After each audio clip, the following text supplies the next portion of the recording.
All right, now this is a CNN News 18 mega exclusive. Intel sources revealed to CNN News 18 that Indians are affected in Nepal due to ongoing protest. Major property and business losses to Indian-owned malls, shops and hotels in Kathmandu, and more than 2,500 Indians struck due to airport closure, with students and pilgrims cut off by curfews and clashes. And online campaigns and mob anger portraying Indians as villains, creating risk of targeted attacks. And now this is ISI-backed narrative against Indians to show supporters of monarchy is what we are being told at this point. I'm now joined by CNN News 18's Anand Narasimhan on this broadcast. Anand, clearly there is in fact a narrative that is being spread to make Indians look like villains in Nepal. Well, Bharat and Nepal have a roti-beti equation. You just have to show your Aadhaar or even basic ration card and you're welcome across, and that's how open the borders are between Bharat and Nepal. The Gorkha rifles and there is a long history. Sita is from Nepal. So for us, there is a very, very deep equation there.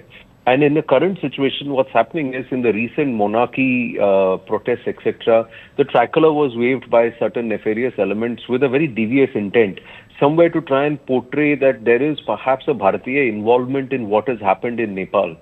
Whereas Bharat has maintained a very clear arm's distance and does not interfere as policy into whatever happens. We have our Bharat has its own diplomatic pursuits and diplomatic engagements, but beyond that, there is nothing covert, and especially in Nepal. So this is a narrative that is being fueled by Pakistani and ISI-backed entities online, and that is something which the authorities are aware of, and they would like the Nepali counterparts also, especially the military, the armed forces, which is in control in this current state, to be aware of this. Because this could perhaps span hostilities on ground, and rumor mongering can always direct perhaps a mob frenzy towards innocent Bharatiya citizens who are there. There are more than 2 lakh Bharatiya in Nepal currently. A lot of them are students. There are at least 2,500 who are stuck at the Tribhuvan International Airport. These are students and these are also pilgrims who have come for darshan at Pashupatinath and at Muktinath.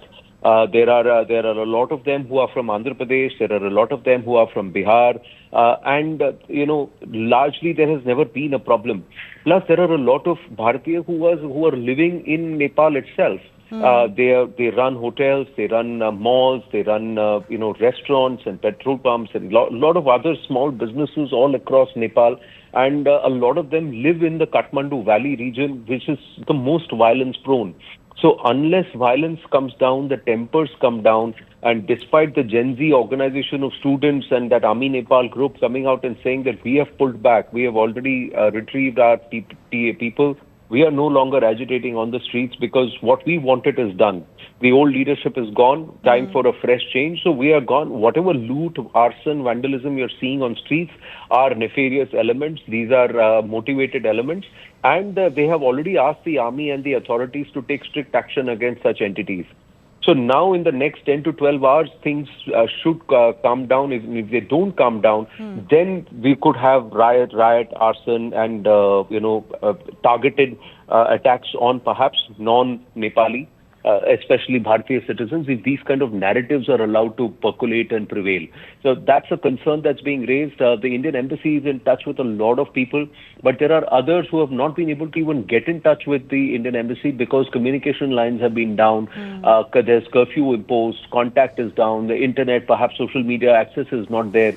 Now, perhaps in the course of the next 5-6 hours, if those things are resumed and then contact is established, then it's possible. At least at the borders, the land borders, like Raxaul and some of the other spots, people are being allowed to come across from Nepal into this one, Raxaul and Sanauli, if you have the proper documentation and papers, and especially Bharatiya citizens, if they want to make their way back into Bharat and stay here for a few days before things return to normal back in Nepal and then return.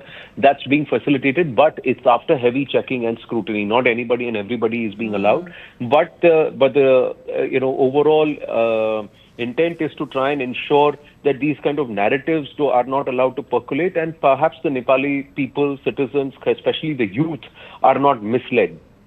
Absolutely. Thank you, Anand, for getting us all those details.